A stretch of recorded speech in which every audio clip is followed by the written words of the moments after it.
bavuga ko bamukaranze mu mavuta ari umusaza ntapfe ahubwo akavamo ari umusore. Umwe mu ntumwa 12 za Yesu Kristo niwe wabonye urupfu rwa Yesu kugeza bamukuye ku musaraba.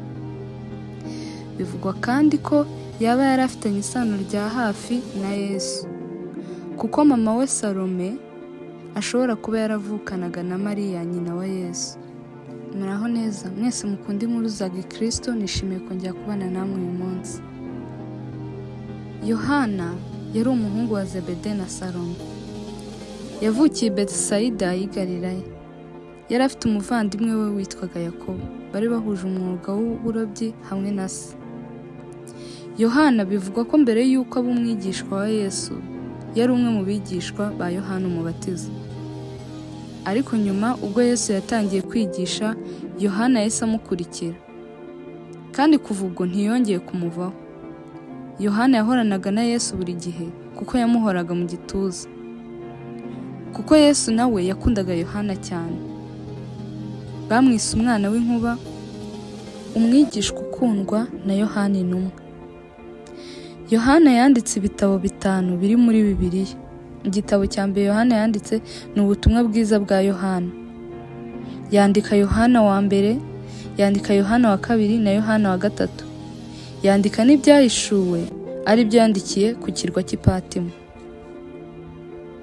Abantu bamwe na bamwe bibazaga niba Yohana yaba yarapfuye cyangwa niba yaba yarajyanywe mu ijuru nka Enoke na Eliya.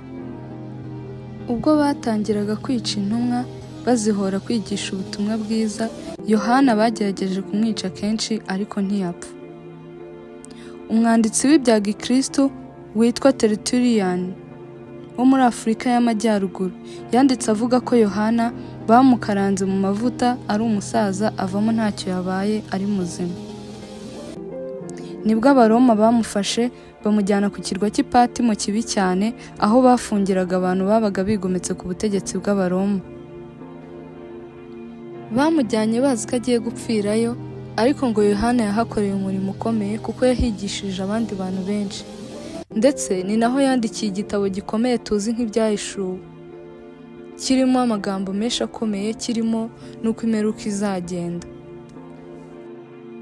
Uyu munsi icyo kirwa cy'Ipatimo bajyanyeho Yohana, abantu benshi baturutse mu bihugu bitandukanye barahatemberera, barahasura, ba mukerarugendo barahagenda, habaye nk'ahantu h'amateka. Yohana mu ntumwa za Yesu zose uko zari 12 bavuga ko ari we muntu wapfuye atishwe n'ubutegetsi. Yohana kandi niwe muntu wapfuye ashaje mu ntumwa za Yesu zose. Ikindi, Yohana niwe wapfuye bwa nyuma mu ntumwa za Yesu zose. Bivugwa ko Yohana yaba yarapfiriye muri Efeso mu mwaka wa 98.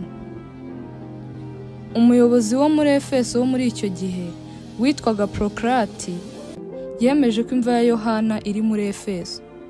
Hari n'abanyamateka bavugaga ko mu kinyejana cya 6 ubutaka bwavanwaga ku gituro cya Yohana bwavuraga abantu benshi indwara zitandukanye, bityo bwifashishijwe kugira ngo abantu benshi bakire indwara. Yohana yakunze Yesu cyane, ndetse niwe muntu wagerageje kumuhamya cyane, yerekana ko yaje yambaye umubiri nk'abantu ariko akaba yari Imana. Yohana kandi nyuma yo gupfa kwa Yesu ntibyigeze bimutera ikibazo cyangwa ngo bitume asubira inyuma, ahubwo yakomeje guhamya kwizera kwe ndetse akomeza gukundisha abantu Yesu. Ndetse Yohana kwizera kwe kwari gukomeye cyane. Natwe mureke dushishikarire gukora ibyo Imana yishimira, ndetse tumenye ko muri ubu buzima niba twariyemeje gukurikira Yesu ntabwo tuzigera duhura n'ibyiza gusa. Tuzahura n'ibibi, tuzahura n'ibizaturushya, ariko Imana izakomeza ibana natwe. Niba ukunda iyobokamana cyangwa inkuru za Gikristo, kora subscribe kugira ngo tujye tubana buri munsi. Unakore share abantu bose kugira ngo bibagereho. Murakoze mwese abo twabanye, ndabashimiye. Imana ibahe umugisha.